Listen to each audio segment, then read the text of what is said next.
Hey everyone, today we're looking back at a game that hit the Commodore 64 in 1985 and completely changed the game. Literally.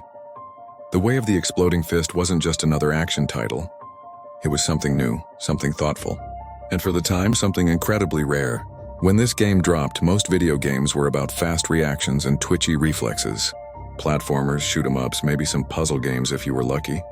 But The Way of the Exploding Fist took a different route.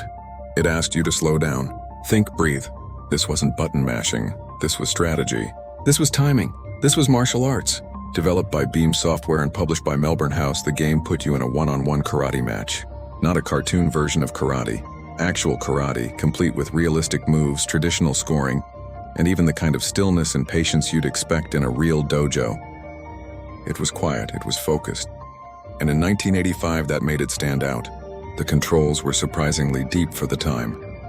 You could pull off 18 different moves, everything from spinning kicks to ducking punches to that unforgettable flying jump kick.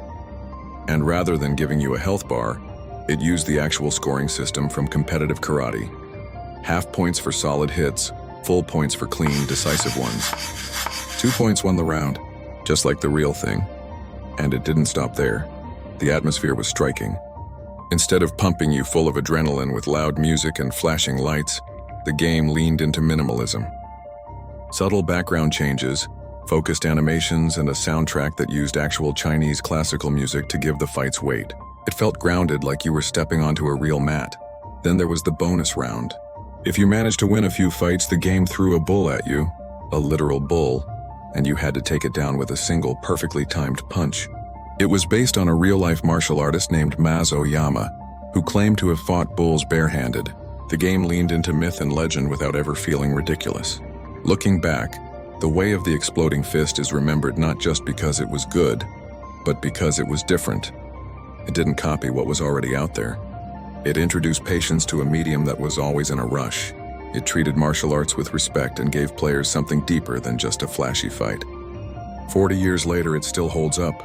Sure, the graphics are dated and the animations are chunky by today's standards. But the spirit of the game, the stillness, the strategy, the timing, that's timeless. If you played The Way of the Exploding Fist back in the day, drop a comment and tell us your favorite move, or how many times you actually beat the bull. And if you've never played it, look it up.